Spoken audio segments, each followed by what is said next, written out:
Donc on est réunis sur cette session pour parler décarbonation de l'industrie. Alors pourquoi on parle de décarbonation de l'industrie? C'est parce que actuellement c'est un vrai défi stratégique, technologique et collectif si on veut atteindre l'objectif du net zéro, c'est-à-dire zéro émission nette de gaz à effet de serre d'ici 2050. Il faut non seulement exploiter les solutions existantes robustes et adaptées aux besoins des industriels, mais il va falloir aussi développer des innovations et les faire monter en maturité pour pouvoir les déployer. Or, on estimait, si tu me reprends si je suis pas bonne sur les chiffres, donc l'IEA, l'Agence internationale de l'énergie, estimait que 50% des technologies n'étaient pas encore matures pour pouvoir permettre aux industries d'atteindre cet objectif du net zéro.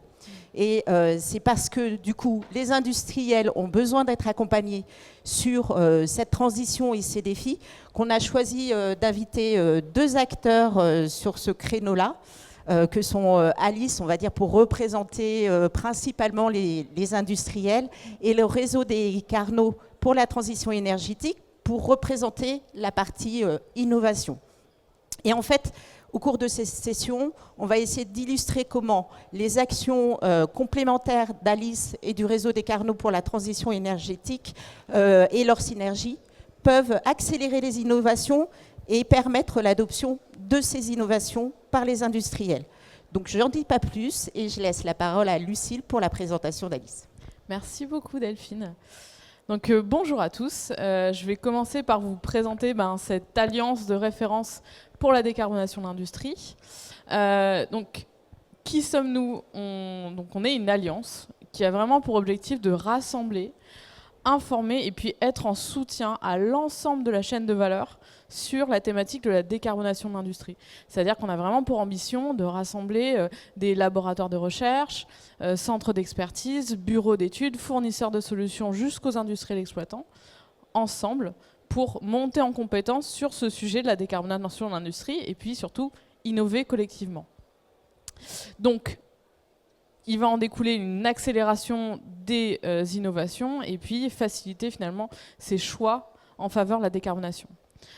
Et puis, pour les industriels exploitants, toujours cet enjeu de sécuriser les prises de décision qui sont des engagements long terme en toute objectivité. Sur notre modèle, on est une structure d'animation neutre qui fonctionne sur un modèle d'adhésion et qui va répondre aux besoins des adhérents en apportant une vision stratégique à travers nos travaux. On a été, pour revenir sur cette invitation au rendez-vous Carnot aujourd'hui, et je remercie encore, on a été fondé par un certain nombre de centres techniques industriels, donc à savoir le CETIAD pour les industries aéroliques et thermiques, le CETIM qui est un centre Carnot, le CTCPA pour la partie agroalimentaire et le CTMNC et le CTP, donc matériaux naturels de construction et le papier. Avec cet enjeu vraiment et cette vision d'apport de ces structures de centres techniques industriels qui sont fondées sur des travaux collectifs. Donc amener finalement cette vision de comment est-ce que collectivement on peut partager les problématiques sur des enjeux et nous apporter de l'information sur l'ensemble de ces enjeux. On a été créé en 2018, donc une structure assez récente, mais on a aujourd'hui 130 membres et partenaires, plus de 50 études publiées sur l'ensemble des sujets de la décarbonation, voilà, avec un certain budget là-dessus, et puis on est soutenu par l'ADEME. Au niveau de nos adhérents, donc comme je vous ai dit, on a vraiment cet enjeu de réunir l'ensemble de la chaîne de valeur, avec bien sûr les exploitants industriels, les acteurs du financement, associations, fédérations, offreurs de solutions, prescripteurs et énergéticiens. Et on est piloté par nos membres fondateurs qui vont nous aider aussi dans la construction de nos travaux, et puis un comité scientifique sur lequel on s'appuie et dont Delphine fait partie, voilà, qui s'appuie aussi sur des laboratoires de recherche pour s'assurer du bien fondé de ce qu'on propose. Et puis bien sûr on est en partenariat avec un écosystème très riche, puisque le sujet même de la décarbonation de l'industrie est très multifacette, multifonction et à différentes échelles, et on a une envergure nationale avec des liens à l'Europe aujourd'hui. Et puis bien sûr, on est soutenu par les pouvoirs publics. Pour aller un petit peu plus et présenter finalement ce qu'on va faire dans nos travaux et ce sur quoi on travaille, le périmètre qu'on envisage, on a vraiment cet enjeu d'intervenir sur l'ensemble des leviers de la décarbonation.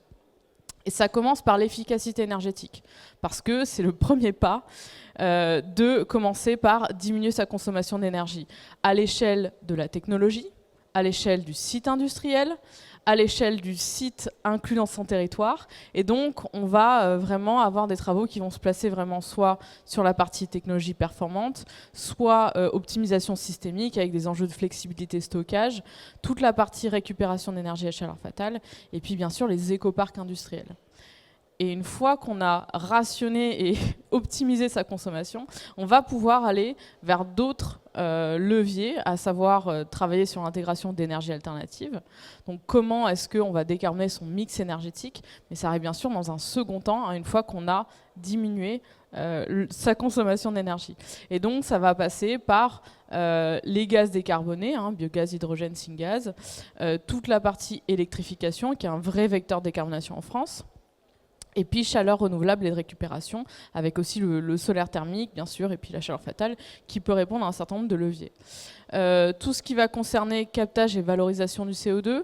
Alors nous, dans notre périmètre, on n'est pas sur le stockage du CO2, soyons bien d'accord, parce qu'il y a des acteurs parfaitement compétents sur le sujet et qui savent très bien de quoi ils parlent. Par contre, de proposer à des industriels qui finalement ont des enjeux d'émissions carbone un peu moindres, dans quelle mesure ils vont pouvoir se rattacher pour se décarboner complètement sur des technologies de captage et valorisation de CO2 à l'échelle de leur territoire. Ça, par contre, c'est vraiment voilà, un atout.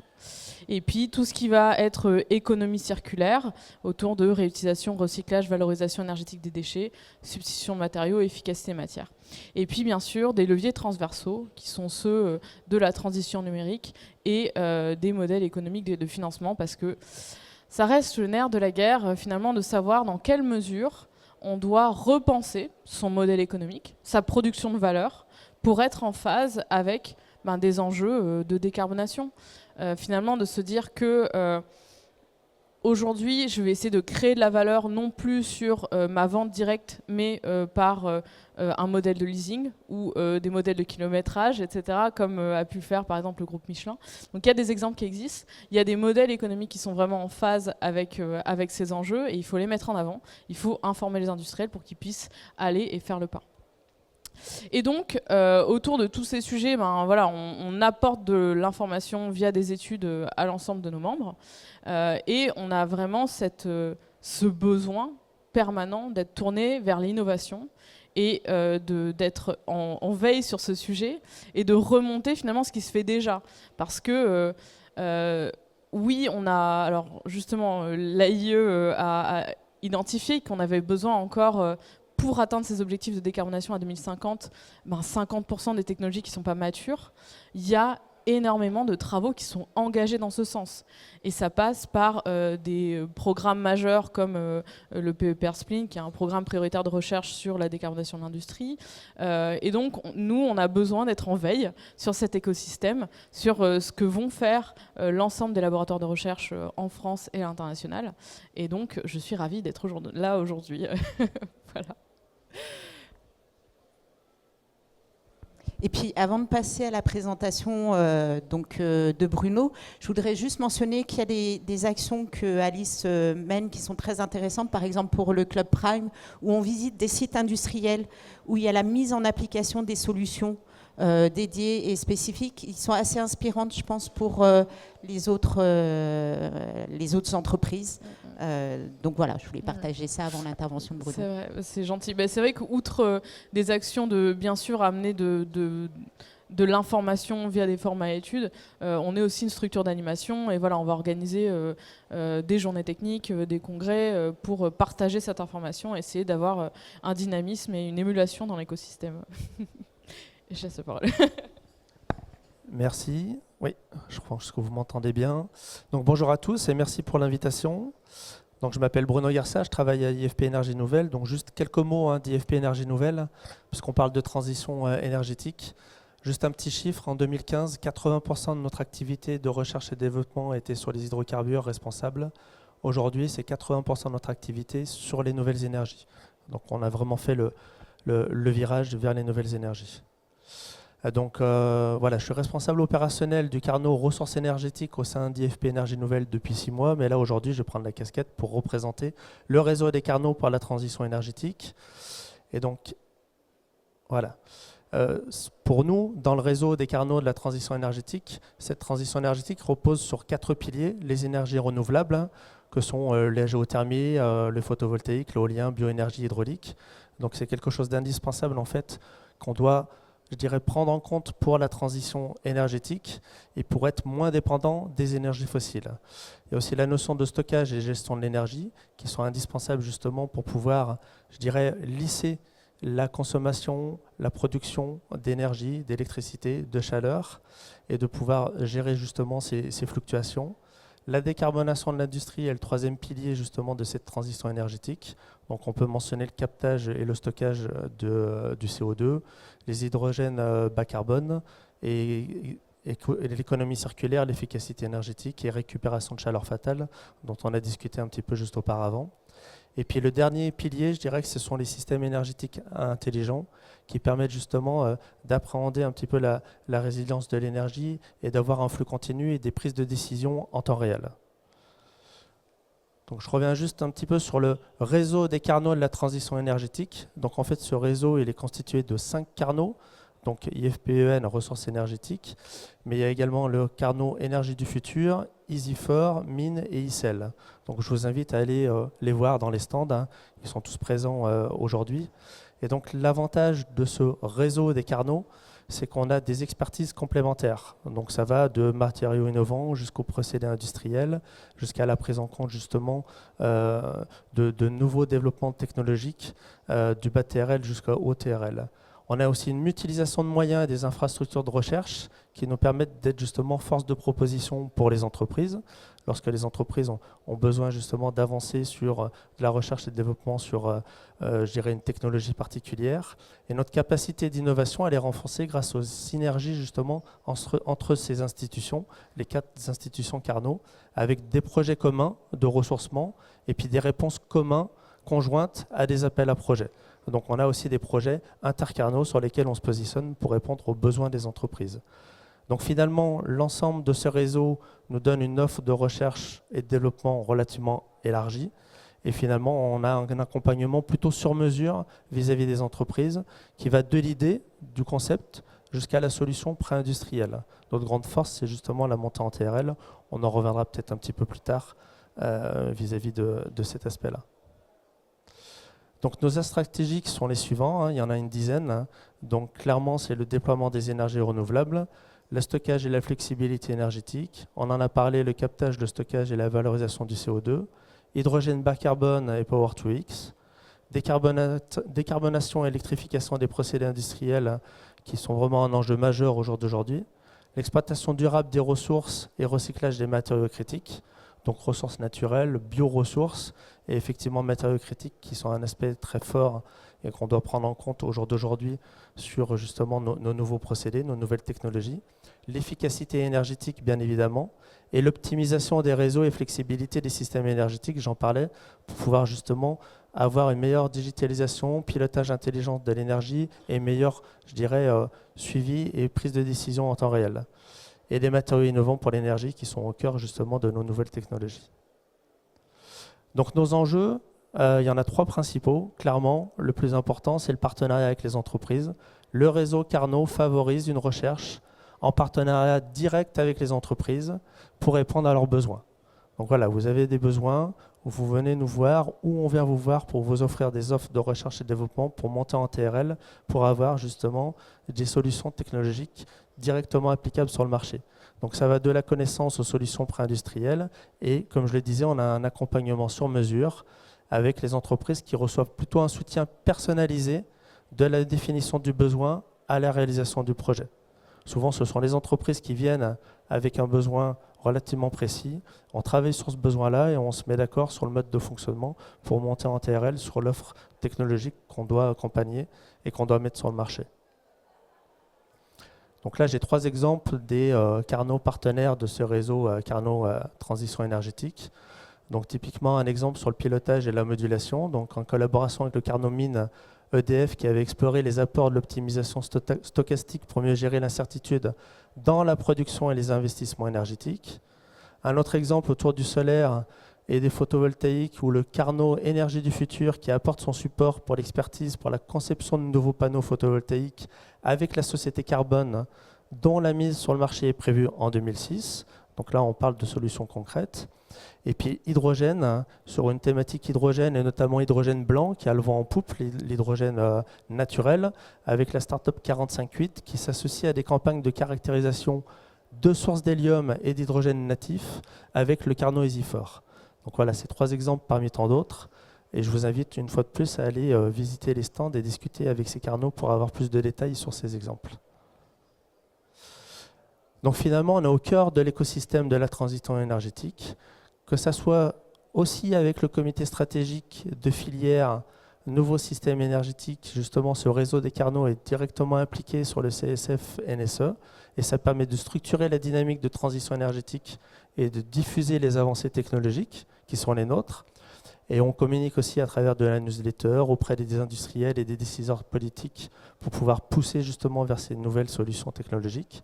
Et puis aussi avec Alice, on l'a vu pour identifier des nouveaux sujets d'innovation à surveiller, court, moyen et long terme, parce que parfois aussi ce sont sur du long terme, et sur lesquels justement les entreprises peuvent s'appuyer sur des instituts de recherche pour faire justement avancer cette recherche moyen et long terme, et proposer des sujets d'études exploratoires et garantir la pertinence scientifique des activités.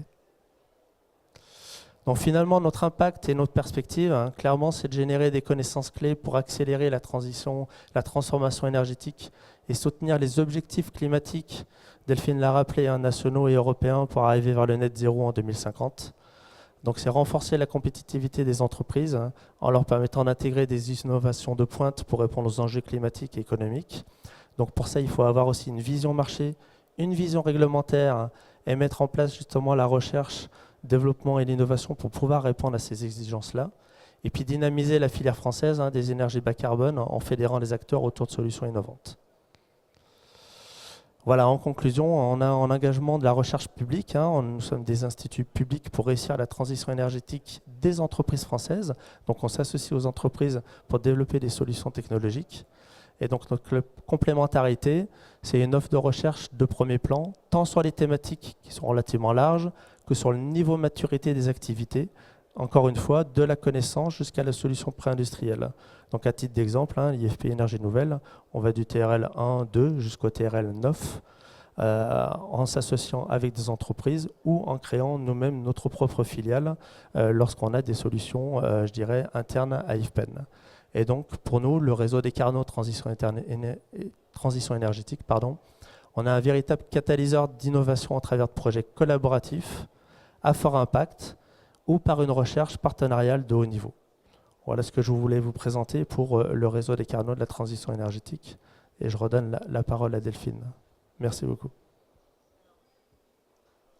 Le but de cette session, c'est quand même, vous avez eu la présentation de 2 structures dédiées à la transition énergétique avec un focus sur la décarbonation. Donc n'hésitez pas à poser des questions, parce que l'objectif, c'est de voir ce que ces structures peuvent vous apporter. Donc il y a des micros dans la salle si vous souhaitez challenger un peu nos speakers sur ce que peuvent apporter ces structures pour les entreprises.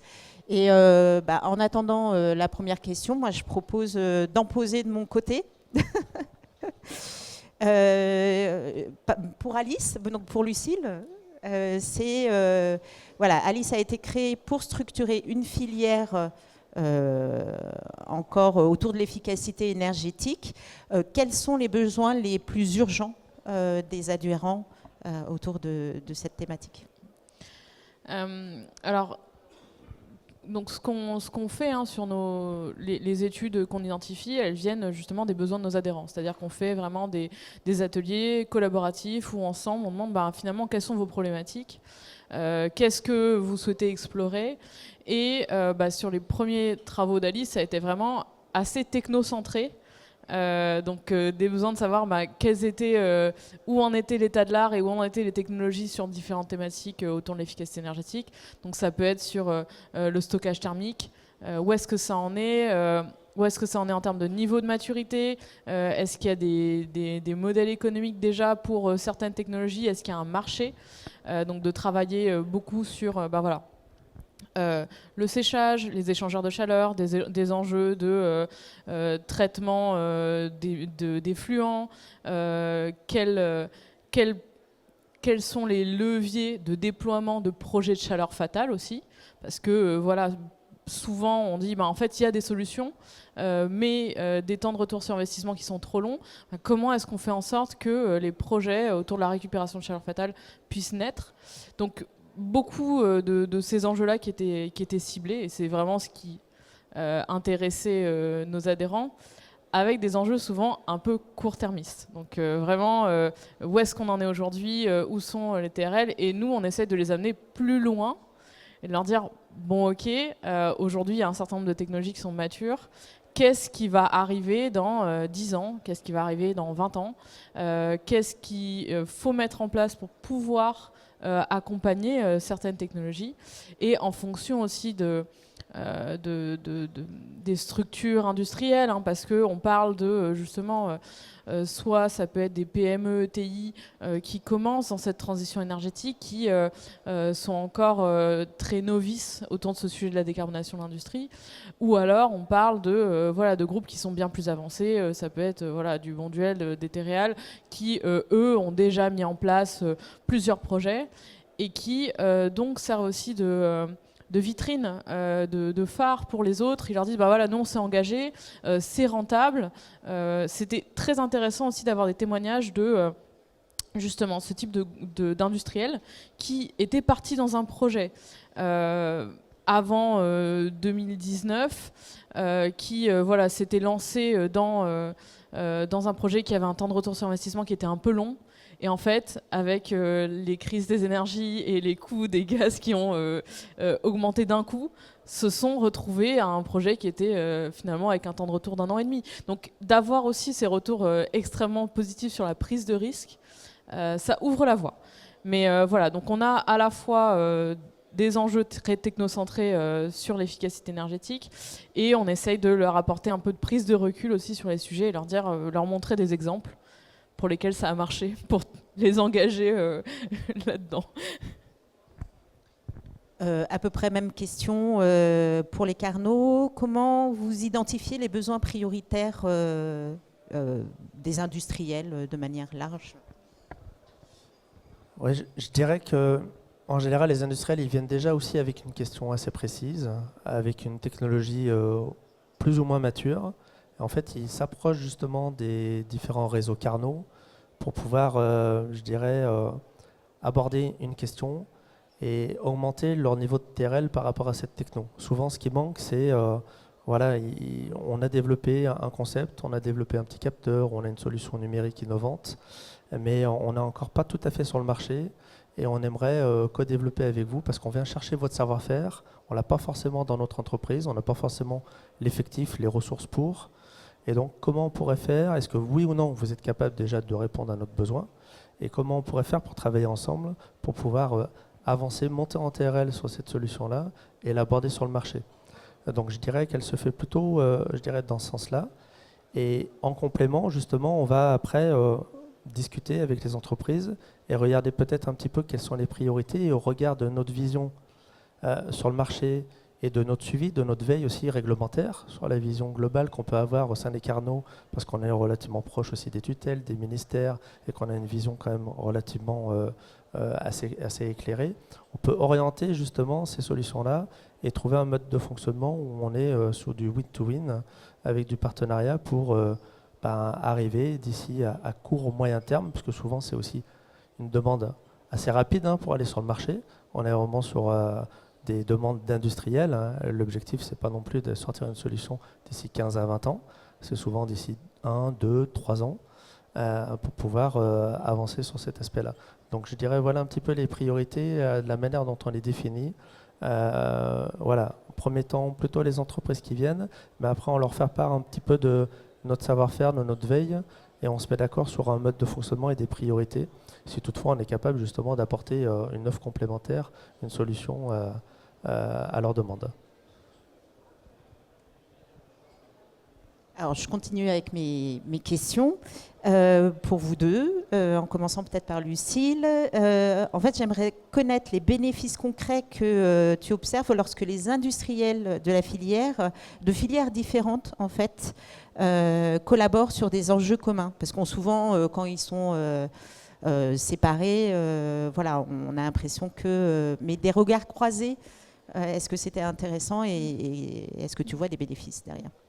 C'est aussi ce qui a motivé un peu la création d'Alice. En fait, autant justement les centres techniques industriels vont avoir une vision très précise des enjeux de chacun de leur secteur, mais nous, on avait vraiment ils ont senti un besoin d'apporter de la transsectorialité, c'est-à-dire de se dire finalement, est-ce que la problématique qui concerne mon secteur de la mécanique ou de la terre cuite, est-ce qu'en fait il n'y a pas des projets qui existent déjà dans d'autres secteurs et qui sont déjà développés là-dessus. Donc c'est vraiment ce qu'on veut apporter à chaque fois, de se dire que oui, en fait, il y a une technologie qui est déjà bien implantée dans un secteur depuis longtemps et qui n'est pas du tout si innovante que ça, entre guillemets. C'est-à-dire que voilà, on a déjà des exemples, on a déjà des retours d'expérience. Vous pouvez y aller, c'est sûr, et vous ne prenez pas finalement un risque par rapport à votre filière. Donc c'était cet enjeu, cette vision transsectorielle. On pense qu'elle est vraiment nécessaire à la décarbonation de l'industrie, qui est une problématique très complexe, multilevier, multifactorielle. Et donc, de dire, regardez ici, il y a un exemple qui fonctionne dans à peu près les mêmes conditions que vous. Pourquoi pas la mettre en place? Et ça, c'est d'autant plus criant sur les problématiques de récupération de chaleur fatale, parce que voilà, les fumées, les effluents, en termes de caractéristiques, elles sont assez... réplicables et on les retrouve en effet chez différents secteurs industriels. Donc il y a cette transversalité est essentielle et on pense que justement de montrer des témoignages dans des secteurs plus avancés, ça permet d'engager les autres secteurs industriels dans cette transition énergétique. Alors, une question sur comment vos adhérents à Alice perçoivent le rôle de la recherche publique dans la résolution de leurs problématiques. Encore une fois, je pense que ce sont des visions très différentes. C'est-à-dire qu'on a des groupes qui ont leur propre pôle R&D, qui sont des grands groupes, qui ont déjà des partenariats très développés avec des laboratoires de recherche qui connaissent bien. Mais on a des groupes qui sont plus petits, pour lesquels les ETI, les PME, de les engager dans cette transition énergétique, c'est complexe. Ils ont des enjeux qui sont très centrés sur comment je fais pour que mon usine elle continue à tourner demain. Des enjeux qui sont vraiment autour de la production, QHSE, mais pour lesquels ils ont envie de s'engager dans cette transition énergétique sans savoir comment, et envie de s'engager dans la décarbonation sans savoir comment.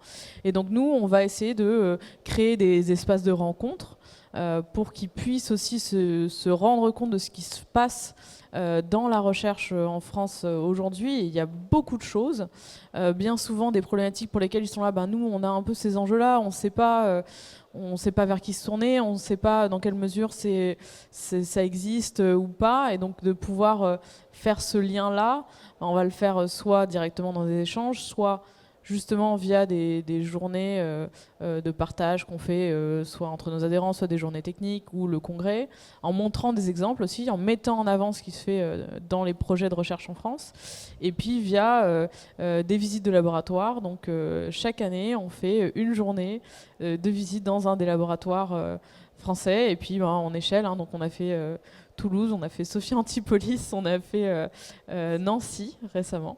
Et donc le prochain c'est à Lyon. Mais ces moments de rencontre, c'est assez étonnant parce qu'on va tomber soit sur Des industriels qui disent moi je suis venu aujourd'hui parce que je travaille déjà avec ce laboratoire-là, mais je m'étais pas rendu compte qu'ils travaillaient aussi sur toutes ces thématiques-là. Donc rencontrer d'autres chercheurs même au sein des mêmes laboratoires avec lesquels ils ont l'habitude de travailler. On a eu aussi une start-up qui est venue en disant voilà, moi ma technologie aujourd'hui, le marché dans lequel je l'avais envisagé, ça me paraît compliqué. Par contre, il y a d'autres projets qui peuvent se servir de mon savoir-faire technologique, mais j'ai besoin d'être accompagné.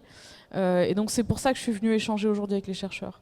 Et ça aussi, c'est des exemples qui sont extrêmement intéressants. Donc, voilà, on sait qu'il y a vraiment besoin de mettre en face et de se faire rencontrer ces deux écosystèmes un petit peu au bout de la chaîne. Mais il y a un vrai bénéfice à le faire. Et d'ailleurs, Bruno, sur ces immersions en laboratoire, parce que déjà hier, il y a eu une pratique, mais comment tu penses que ce soit bénéfique pour la construction de projets collaboratifs Ouais, je crois que c'est essentiel, hein, c'est ce que tu disais, c'est le fait de visiter concrètement ce qu'on est en train de réaliser dans les laboratoires. Ça donne une vision très concrète pour l'entreprise, pour la start-up, PME, voire peut-être aussi des grands groupes qui n'ont pas forcément une bonne vision de ce qu'on fait. Alors là, je vais reprendre un peu la casquette plutôt IFPEN ressources énergétiques, parce que nous, c'est un carnot un peu particulier, on est aussi monotutelle, mais au sein des différentes directions de recherche qui alimentent les projets justement pour ces projets carnot, très régulièrement, on accompagne, on sollicite les startups, les PME à venir voir sur place nos laboratoires, soit à Rueil-Malmaison, soit ici à Solèze, pour qu'ils puissent se rendre compte concrètement de ce qu'on est capable de faire d'un point de vue, je dirais, de développement technologique. Et ça va encore une fois de la conception, du TRL1, TRL2 à une idée, jusqu'à TRL 6, 7 au niveau de Solèze, avec des unités pilotes, des unités semi-industrielles, voire même jusqu'à la création de filiales et de solutions industrielles pour accompagner ces entreprises. Je crois que c'est une étape essentielle pour que tout type d'entreprise puisse bien se rendre compte de la complémentarité et de l'apport du carnot, tel qu'il soit, peut apporter justement pour l'avancée sur la recherche et le développement, sur cette petite brique manquante, pour aller très rapidement en fait, sur le marché par rapport à leurs besoins. Donc c'est quelque chose qu'on essaie de mettre en place le plus souvent possible. Et puis tu le disais, hier, il y avait une visite sur Solèze de l'ensemble des directeurs de l'innovation et on essaie de le faire régulièrement justement au sein d'IFPEN et au sein des différents carnets.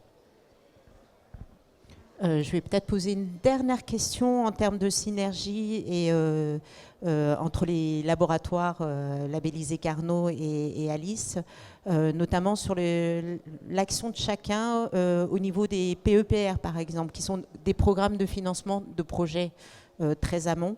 Est-ce que vous pouvez nous parler un peu de l'implication de chacun sur ce type de programme ? Encore une fois, je vais plutôt prendre la casquette IFPEN, là j'ai une bonne vision vis-à-vis des PEPR, mais donc clairement les PEPR, programme d'équipement prioritaire de recherche, plutôt bas TRL, TRL 1 à 4. Donc nous, clairement à IFPEN, on s'est positionné sur ces PEPR-là de manière assez forte, parce que pour nous, on y voit justement une opportunité de recherche et de développement pour de futures solutions, si toutefois celle-ci venait à se concrétiser sur une étape moyen terme, et une opportunité de financement. Au jour d'aujourd'hui, au sein d'IFPEN, on est pilote et copilote de 3 PEPR. Donc il y a le PEPR Spleen, décarbonation de l'industrie, je vais commencer par celui-ci, où on est copilote avec le CNRS. Il y a le PEPR aussi BIBES sur les produits biosourcés, où on est copilote avec l'INRAE. Et puis le PEPR Mobidec, mobilité décarbonée, où là on est pilote avec l'université Gustave Eiffel. Donc sur ces 3 PEPR-là, on a un certain nombre de projets. Alors projets ciblés au départ à la réalisation du programme, et puis des projets qu'on dépose régulièrement par rapport aux appels à projets ou aux appels à manifestation d'intérêt qui sortent régulièrement dans le temps. Donc pour nous, c'est un véritable levier. Et puis on est aussi sur d'autres PEPR. Alors d'autres PEPR, batterie,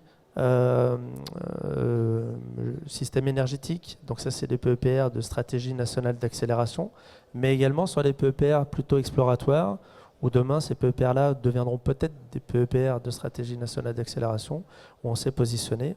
Et donc juste quelques chiffres, je crois qu'on a quand même une bonne cinquantaine de projets au jour d'aujourd'hui à IFPEN en collaboration avec des universités et des laboratoires sur ces PEPR-là. Donc clairement, après, il n'y a pas d'entreprise puisque ce n'est pas éligible, c'est plutôt des laboratoires de recherche.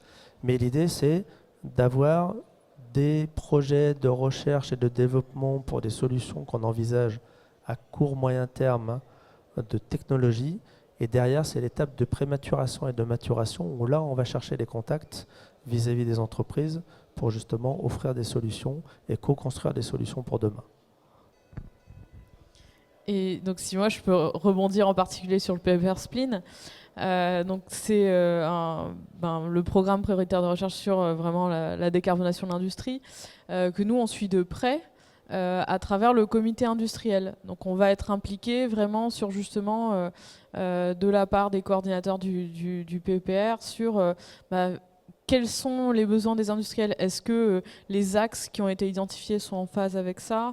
En nous informant bien sûr sur les différents projets en cours et en nous interrogeant sur quels autres axes, quels autres appels à projets on pourrait mettre en place et lancer là-dedans. Et c'est un programme vraiment massif pour lesquels il y a des fonds France 2030 avec voilà, aujourd'hui vraiment beaucoup de projets lancés sur l'ensemble des axes de la décarbonation. Et avec même un aspect moi que je trouve extrêmement intéressant, c'est-à-dire que parmi les premiers projets lancés, il y a aussi un projet sur l'acceptabilité sociale autour de ces nouvelles technologies et en particulier sur le CCUS.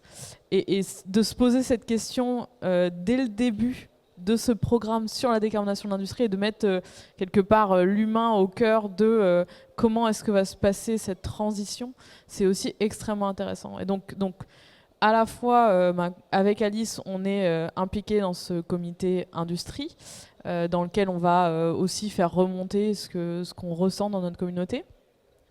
Et aussi, voilà, vous en avez parlé, sur le programme de maturation, prématuration, qui poursuit ce PEPR, qui est le programme Cactus, et donc dans lequel, donc ça aussi, ça a été bien pensé, hein, pour une fois, de se dire, ok, on lance un programme prioritaire de recherche, on va travailler vraiment TRL 1 à 4, donc des niveaux de maturité très autour du laboratoire, et puis le programme de maturation, prématuration, qui a été lancé dans les mêmes temporalités pour se dire, on va ensuite pouvoir essayer de faire monter en niveau de maturité ces technologies-là, avec donc cette fois-ci TRL 4 à 6, et donc dans lesquels moi je vais intervenir en jury pour essayer aussi d'orienter, de voir dans quelle mesure il y a des intérêts industriels, si on commence à penser les business models de manière pertinente à un horizon plus lointain.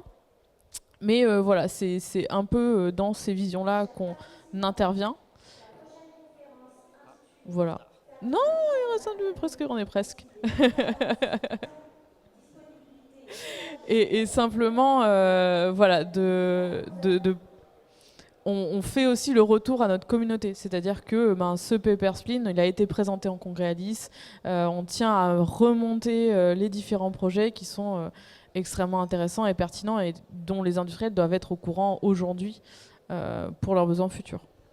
Et juste pour compléter, tu l'as bien dit, il y a le comité industriel au niveau des PEPR.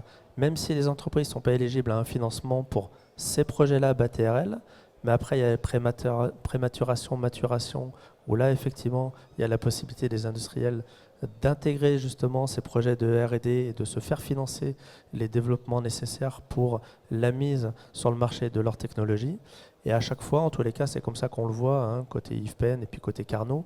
On est aussi accompagné par différentes agences de financement. Là, on parle de l'ANR, mais il y a aussi après l'ADEME pour le démonstrateur, BPI pour une montée en TRL. Et donc, il y a des bons accompagnements pour pouvoir aller justement vers ces solutions et ces développements pour la mise sur le marché rapidement.